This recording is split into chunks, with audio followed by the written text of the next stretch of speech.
Anna Pasternak, a royal biographer, extraordinarily claimed members of the royal court may want to remove the Duchess of Sussex as they could regard her as a so-called threat to the throne.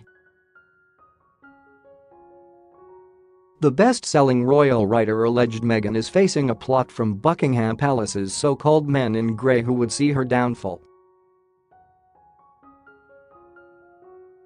The biographer, who has written a book about Wallis Simpson, made comparisons between Meghan and the American divorcee who sent shockwaves through the monarchy when she married King Edward VII.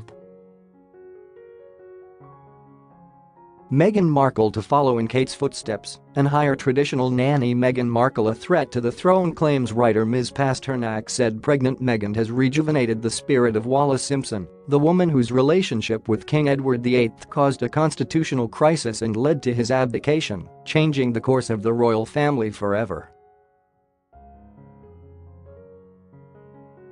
She told S Magazine, "Meghan is like a grenade that's been thrown into this archaic system, and there are explosions already going on which I think will continue." In a sense, Meghan has rejuvenated the spirit of Wallis, and I hope people take the view of her as a kind, witty, loyal and dignified person who unfairly became the most vilified woman in the world. Ms Pasternak added, "I worry for Meghan and Harry. Read more, Meghan Markle to follow in Kate's footsteps and hire traditional nanny. He's the people's prince as Edward was the people's king." I fear if Meghan and Harry's star rises too high, that will be perceived as the courtiers. Princess Diana called men in grey as a threat to the heir. She cannot set the agenda, she has to toe the line and support the monarch and heir. I don't think she realizes that. Meghan has also been called out for her lavish lifestyle choices and appearing to mix celebrity lifestyle with that of a royal.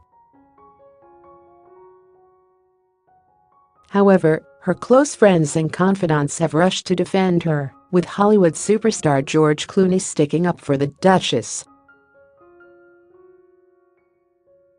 Read more: How Meghan Markle could ruin relationship with her father forever. Royal shock.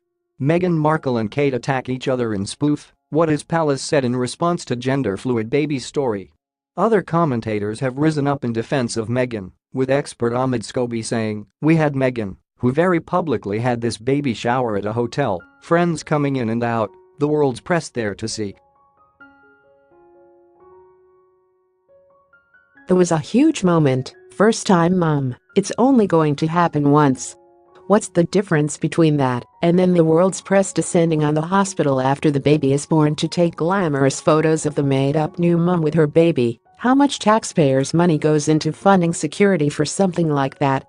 You need security to move around, and whether Meghan had a big or a small baby shower, she would have gone out to the US with as many protection officers as she did. Which was very little. ITV royal commentator Chris Shipp also highlighted similarities between security costs Meghan incurred during her 5-day stay in New York and the expenses in-laws William and Kate face when on holiday with their 3 children George, Charlotte, and Louis. Mr. Shipp said, "What's the difference between what Meghan did in New York and the Duke and Duchess of Cambridge, William, and Kate, going skiing with their children, and no doubt took some police protection with them to whichever mountain range they went to. The Cambridges reportedly went away on a luxury skiing holiday during the school half-term holidays with their 3 children George, 5, Charlotte, 3, and Louis, aged just 9 months. And 3 years ago William and Kate took their 2 eldest to the glamorous Courchevel in the Trois Valleys in France, where they shared some snow-filled snaps together."